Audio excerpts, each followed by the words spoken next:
Hey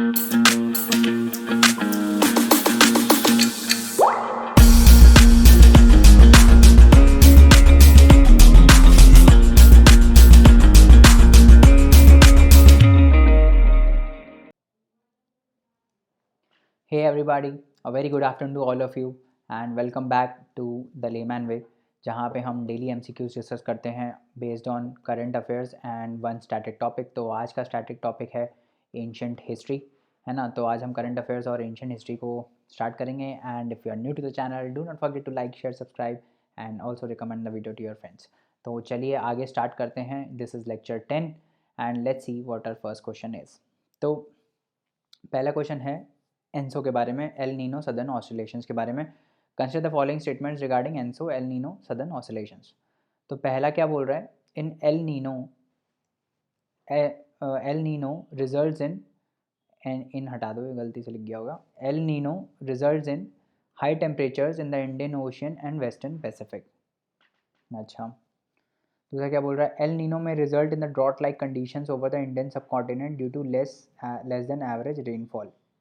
और तीसरा क्या बोल रहा है, in La Nina the temperatures along the eastern Pacific becomes excessively cold which में lead to flood like situations in Peru and Ecuador. तो देखो, हम कंसेप्ट वाइज चलते हैं। ज्योग्राफी में क्या होता है ना, कंसेप्ट होते हैं। तो कंसेप्ट मैंने आपको क्या बताया था कि जो ऑस्ट्रेलिया वाला कोस्ट होता है, मतलब ये अगर पैसिफिक ओशियन है ना, और यहाँ पे अपना रहता है साउथ अमेरिका, है ना, south America, this is eastern Pacific and this is western Pacific, है ना। तो नॉर्मल कंडीशन में क्या रहता है, यहाँ पे नॉर्मल हॉट रहता है और यहाँ पे नॉर्मल कोल्ड रहता है।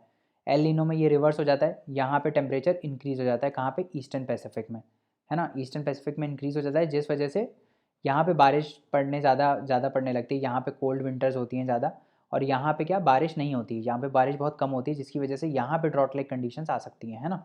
ये होता है एल नीनो। तो पहला ऑप्शन क्या बोल रहा है, El Nino results in higher temperatures in the Indian Ocean and the western Pacific. तो वेस्टर्न पैसिफिक तो गलत है, यहाँ पे हायर टेम्परेचर्स तो होते ही नहीं है ना, है ना। हायर टेम्परेचर्स कहाँ होते हैं, यहाँ पे ईस्टर्न पैसिफिक में, दैट इज़ पेरुवियन कोस्ट पे, है ना, यहाँ पे होते हैं। तो पहला हो गया गलत, तो पहला हम गलत कर देते हैं, पहला गलत कर देते हैं।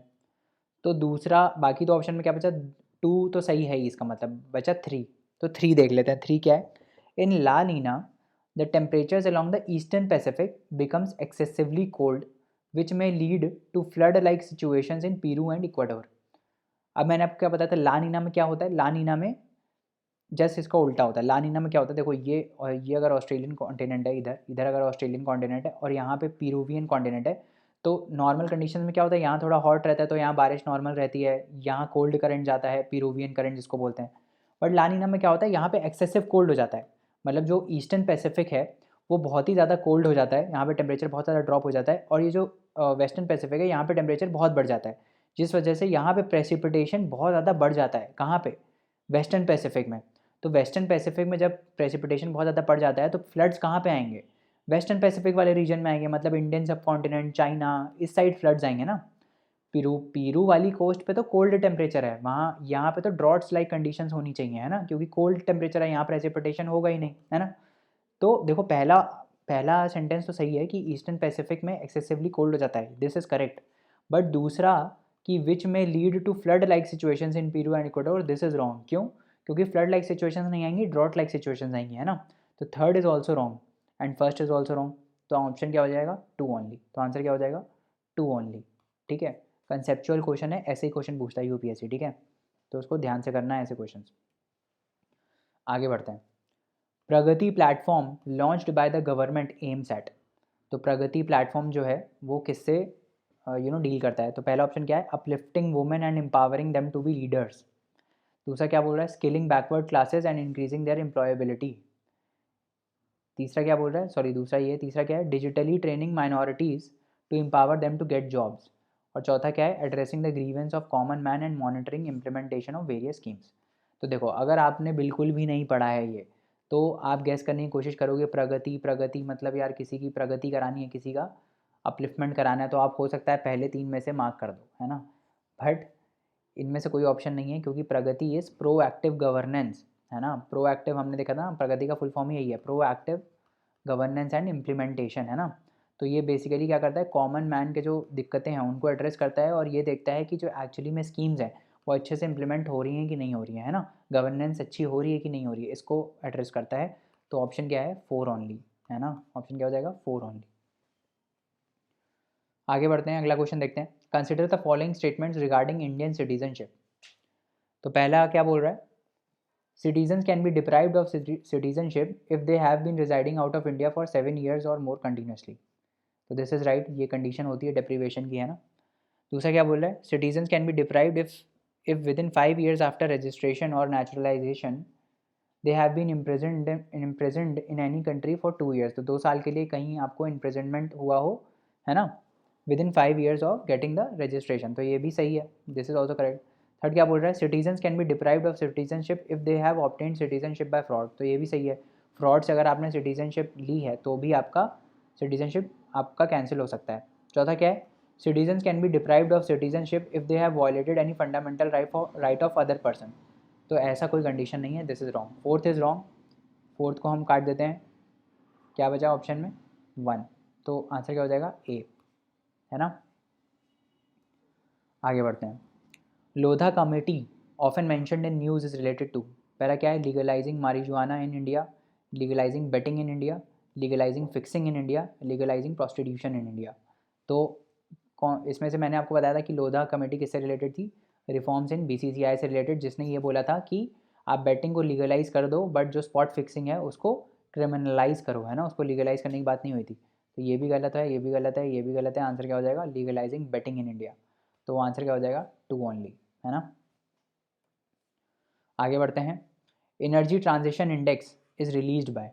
पहला ऑप्शन क्या है, इंटरनेशनल एनर्जी एजेंसी, दूसरा क्या है, एशियन एनर्जी रेगुलेटर्स नेटवर्क, अच्छा, तीसरा क्या ऑप्शन है, वर्ल्ड इकोनॉमिक फोरम, और चौथा यूनाइटेड नेशंस एनवायरनमेंट प्रोग्राम। तो मैंने आपको बताया था कि जितनी भी एनर्जी की रिपोर्ट्स हैं वो कौन रिलीज़ करता है, इंटरनेशनल एनर्जी एजेंसी। बट मैंने आपको एक एक्सेप्शन बताया था कि एनर्जी ट्रांजिशन इंडेक्स जो है वो ये नहीं रिलीज़ करता, वो कौन रिलीज़ करता है, वर्ल्ड इकोनॉमिक फोरम। ये सारा करंट अफेयर्स के लेक्चर में बताया है ना, कौन रिलीज़ करता है, वर्ल्ड इकोनॉमिक फोरम। ठीक है, आंसर क्या हो जाएगा, 3, है ना। आगे बढ़ते हैं, with the reference to Asian Infrastructure Investment Bank consider the following statements. AIIB has more than 80 member nations. India is the largest shareholder of AIIB. And तीसरा क्या है, AIIB does not have any members from outside Asia, है ना। तो देखो, अभी हमने देखा था कि जो एशिया वाली बॉडीज़ होती हैं, एशियन इंफ्रास्ट्रक्चर इन्वेस्टमेंट बैंक के बारे में हमने बात की थी, हमने उनमें बात किया था कि इसके 57 फाउंडिंग मेंबर्स हैं और करंटली 80+ मेंबर्स हैं इसके, है ना। बट सारे एशिया से नहीं हैं, कुछ बाहर से भी हैं, ये हमने देखा था ना। तो ये जो ऑप्शन है, AIIB does not have any members from outside Asia, तो ये तो गलत हो गया, क्योंकि भाई बाहर से भी मेंबर्स हैं, तो थर्ड गलत कर दो। थर्ड गलत कर दिया तो आंसर क्या आ गया, ए आ गया, है ना। बाकी स्टेटमेंट पढ़ने की ज़रूरत ही नहीं पड़ी, है ना। और तो आंसर क्या हो गया, ए हो गया। बाय द वे ये यूपीएससी का ही क्वेश्चन है, 2019 में पूछा था यूपीएससी ने, है ना। आगे बढ़ते हैं, consider the following statements regarding PM पोषण शक्ति निर्माण। तो पहला क्या बोल रहा है स्कीम के बारे में, कि it is a central sector scheme that aims to provide 1 hot cooked meal in government and government aided schools from 2021-22 to 2025-26। तो ये वाला जो स्टेटमेंट है दैट इज़, ये क्या है, ये गलत है। क्यों गलत है, क्योंकि ये सेंट्रल सेक्टर स्कीम नहीं है, ये सेंट्रली स्पॉन्सर्ड स्कीम है ना। तो पहला गलत हो गया, पहला गलत हो गया, तो ये चला गया, ये चला गया, ए गया, सी गया, है ना। अब बचा बी और डी, है ना। बी और डी में 2 और 4 तो सही है, इसका मतलब हमको बस देखना है थर्ड वाला ऑप्शन। थर्ड वाला ऑप्शन क्या बोल रहा है, it essentially does away with the restriction on the part of the center to provide funds only for wheat, rice, pulses and vegetables। तो actually this is one of the statement of the scheme, this is right. Since यहाँ पे only आया, हो सकता है आपको लगा गलत है ये, बट दिस इज़ राइट। तो आपका होमवर्क ये है, PM पोषण शक्ति निर्माण के बारे में जो पॉइंट्स हैं, जो न्यू एडिशंस हैं, वो आप जाके पढ़ोगे, है ना। तो third is correct, 2, 3 and 4 is the answer. Answer क्या हो जाएगा, बी। ठीक है, आगे बढ़ते हैं, एंशिएंट हिस्ट्री के क्वेश्चन देखते हैं कुछ। पहला क्या बोल रहा है, which one of the following is not a Harappan site. तो इनमें से कौन सी हरप्पन साइट नहीं है, चंदुहारो, कोटडिजी, सोहागुरा एंड देसलपुर। तो बेसिकली ये तो बहुत फेमस है, चंदुहारो, कोटडिजी, ये तो आपको पता होगा हरप्पन साइट ही है, देसलपुर भी हरप्पन साइट ही है। जो नहीं है हरप्पन साइट इसमें से, that is Sohagaura. So Sohagaura is not a Harappan site. ठीक है, आगे बढ़ते हैं. Consider the following. पहला बोल रहा है डाइफिकेशन ऑफ बुद्धा, दूसरा treading the path of bodhisattvas, और तीसरा image worship and rituals. Which of the above is are features of the Mahayana Buddhism. इनमें से कौन से फीचर्स महानाया बुद्धिज़्म के ही हैं जैसे रिलेट करते हैं. अब देखो इसको आप कैसे कर सकते हो. इसका मतलब क्या होता है. मान लो नहीं पता है कि मेरे को नहीं पता महानाया बुद्धिज़्म में क्या होता है, पर तब भी मैं ये क्वेश्चन करूँगा कैसे कर सकता हूँ. इसका मतलब क्या होता है. इसका मतलब होता है किसी को गॉड की तरह ट्रीट करना है ना. सुना होगा ना डाइटीज़, इतना तो पढ़ा होगा. डाइटीज़ वाइटीज़ क्या होते हैं, भगवान होते हैं, भगवान की तरह मानते हैं उनको, है ना.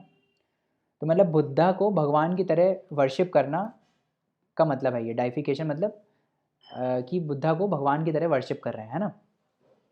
तो भगवान की तरह जब आप वर्शिप करते हो तो क्या करते हो, आप उनकी मूर्ति लगाते हो, है ना, आप उनकी पूजा वूजा करते हो, है ना, कुछ रिचुअल्स फॉलो करते हो, है ना. तो इसका मतलब अगर बुद्धा को भगवान की तरह पूजा किया जा रहा है तो इमेज वर्शिप और रिचुअल्स भी होगा साथ में, है ना. ऐसा तो है नहीं कि भगवान की तरह पूजा कर रहे हैं और मतलब लाइकली है ना ये ऑप्शन कि भाई जो फर्स्ट है और जो थ्री है they will go hand in hand, है ना. अगर भगवान की तरह पूजा कर रहे हो तो कुछ रिचुअल्स फॉलो करोगे, कुछ इमेज वर्शिप में इमेज की पूजा करोगे, है ना, भगवान की मूर्ति लगा के पूजा करोगे. तो 1 और 3 तो साथ में आएगा, या तो दोनों ही नहीं आएंगे, है ना, या तो दोनों गलत होंगे या तो दोनों ही नहीं आएंगे. तो ऑप्शन देखो, ऑप्शन में क्या बोल रहा है. ऑप्शन बोल रहा है 1 ओनली, 1 एंड 2, 2 एंड 3, 1 एंड 3. तो या तो 1 और 3 आएंगे साथ में, या तो सिर्फ 2 आएगा, है ना. 2 ओनली कहीं ऑप्शन में है, कहीं दिख रहा है 2 ओनली नहीं है ऑप्शन में. इसका मतलब 1 और 3 साथ में आएंगे. तो 1 और 3 साथ में किस ऑप्शन में है, डी ऑप्शन में. तो क्या हो गया आंसर, डी हो गया. नहीं भी पता था तो भी डी ऑप्शन हो गया. इस टाइप से करना है क्वेश्चन, ठीक है. इस टाइप से ही आदत बनाओ क्वेश्चंस करने की, थोड़ा दिमाग चलाओ. सिर्फ इन्फॉर्मेशन के बेसिस पे नहीं करना रहता प्रीलिम्स का पेपर, है ना. थोड़ा इस टाइप से कॉमन सेंस भी ज़रूरी है, ठीक है. आगे बढ़ते हैं. With reference to the forced labour in India during the Gupta period, which of the following statements is are correct. तो फोर्स्ड लेबर के फोर्स लेबर जो गुप्ता पीरियड के टाइम होता था उसके रिस्पेक्ट में हमको करेक्ट स्टेटमेंट बतानी है. पहला क्या बोल रहा है, it was considered a source of income for state, a sort of tax paid by the people. पता नहीं, हो सकता है, डाउट कैटेगरी में डाल देते हैं, नहीं पता, हो सकता है, कौन इतना अच्छे से पढ़ता है. दूसरा, it was totally absent in Madhya Pradesh and Kathiawar regions of Gupta empire. अब मैंने आपको बताया कि एक्सट्रीम स्टेटमेंट जनरली गलत रहते हैं. यहाँ क्या बोला, टोटली एबसेंट. टोटली एबसेंट मतलब मध्य प्रदेश और काठियावाड़ में था ही नहीं, मतलब समझ लो टोटली एबसेंट था, तो ये तो गलत हो गया, है ना. टोटली एबसेंट तो नहीं हो, कुछ तो हो ही सकता है. फोर्स लेबर आज भी इंडिया में कहीं ना कहीं बेकार चलता है. साउथ इंडिया में कहीं कहीं अभी न्यूज़ रिसेंट में न्यूज़ आई थी कहीं चलता है, तो उस टाइम पे हो ही नहीं सकता ऐसे कि टोटली एबसेंट हो, तो ये तो गलत हो गया. सी क्या बोल रहा है, the force labourer was entitle to weekly wages. अब देखो ये वाला ऑप्शन भी बहुत ही सिंपल है, गलत है. क्यों क्यों गलत है, क्योंकि पुराने ज़माने में क्या होता था कि पुराने ज़माने में ऐसा होता था कि लोग बोलते थे कि अच्छा ठीक है आप मेरे पैसे, जैसे मान लो मनी लेंडर्स हैं, वो बोलते थे कि अच्छा आप अपने पैसे नहीं दे पा रहे हो, हमसे जो लोन लिया था वो नहीं दे पा रहे हो, तो ऐसा करो आप हमारे लिए फ्री में काम कर लो, है ना. तो this was the kind of force labour उस टाइम पे जो चल रहा था, है ना. तो वीकली वेजेस के लिए एंटाइटल होना मतलब वेजेस आप दे रहे हो, लेबर के लिए वेजेस दे रहे हो, तो वो फोर्स लेबर तो क्या ही हुआ, है ना, फोर्स लेबर नहीं हुआ. तो ये भी गलत है. डी ऑप्शन क्या बोल रहा है, the eldest son of the labourer was sent as a force labourer. मतलब ये रेस्ट्रिक्शन लगा दिया कि सबसे बड़ा बेटा ही जाएगा एज अ फोर्स लेबर, तो ये तो गलत है, सरासर गलत है. किसी को भी फोर्स लेबर करना पड़ रहा था, है ना. तो ये भी गलत हो गया. ऑप्शन क्या हो गया, ए, है ना. समझ में आया. इस टाइप से कॉमन सेंस से ऑप्शन एलिमिनेट होते हैं, ठीक है. तो इस टाइप से ही आपको करना है ना. इसका आंसर हो गया ए, ठीक है. Thank you so much guys. I hope आज का लेक्चर पसंद आया होगा. And if you did please recommend our lectures and please like share subscribe also. अगले लेक्चर में मिलते हैं. And for more such courses you can log on to www.taleemanvay.com. You can also leave us a review if you like what we are doing, and you can also explore our YouTube where we have a lot of static topics from which you can study, है ना. तो चलिए अगले lecture में मिलते हैं, है ना. तब तक के लिए पढ़ते रहिए, हार्ड वर्क करते रहिए. Thank you so much, bye bye and take care.